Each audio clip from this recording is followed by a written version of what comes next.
മണ്ണിടിച്ചിൽ ഭീഷണി നിലനിൽക്കുന്ന ചെറുവത്തൂർ വീരമലക്കുന്നിന്റെ താഴ്ഭാഗത്ത് നിരീക്ഷണത്തിനായി ടവർ ലൈറ്റുകൾ സ്ഥാപിച്ചു. അടിയന്തര സാഹചര്യങ്ങളിൽ രക്ഷാപ്രവർത്തനം കാര്യക്ഷമമാക്കാനും ഈ ലൈറ്റിംഗ് സംവിധാനം സഹായകമാകും.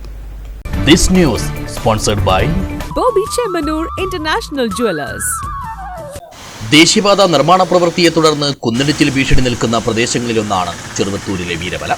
കഴിഞ്ഞ മഴക്കാലത്ത് വലിയ ഭീഷണി ഉയർത്തിയ വീരമലക്കുന്ന് ഇത്തവണ അധികൃതരുടെ കർശന നിരീക്ഷണത്തിലാണ്. ഒരു ചെറിയ പ്രദേശം മുഴുവനായും നിരീക്ഷിക്കാൻ സാധിക്കുന്ന രീതിയിലുള്ള വെളിച്ച സംവിധാനമാണ് ഇപ്പോൾ ഇവിടെ ഏർപ്പെടുത്തിയിരിക്കുന്നത്. ആവശ്യമായി വന്നാൽ മറ്റ് സ്ഥലങ്ങളിലേക്ക് മാറ്റി സ്ഥാപിക്കാൻ സാധിക്കുന്ന തരത്തിലുള്ളതാണ് ലൈറ്റിംഗ് ടവർ. കുന്നിന്റെ നേരെ താഴ്ഭാഗത്തു കൂടി നൂറുകണക്കിന് വാഹനങ്ങൾ കടന്നുപോകുന്നതിനാൽ ഇവിടെ നിതാന്തമായ നിരീക്ഷണം ആവശ്യമാണെന്നാണ് അധികൃതർ പറയുന്നത്. മണ്ണിടിച്ചിലുണ്ടായാൽ വാഹനങ്ങൾക്ക് ദൂരെ നിന്ന് തന്നെ ഇവ കാണാനും വാഹനം നിർത്തി സ്വയം സുരക്ഷയൊരുക്കാനും സാധിക്കും. കഴിഞ്ഞ ദിവസം മുതൽ ഇവിടെ ചെറിയ തോതിൽ ചെളിവെള്ളം ഒഴുകി എത്തുന്നുണ്ടെങ്കിലും ഗതാഗതത്തെ ബാധിച്ചിട്ടില്ല.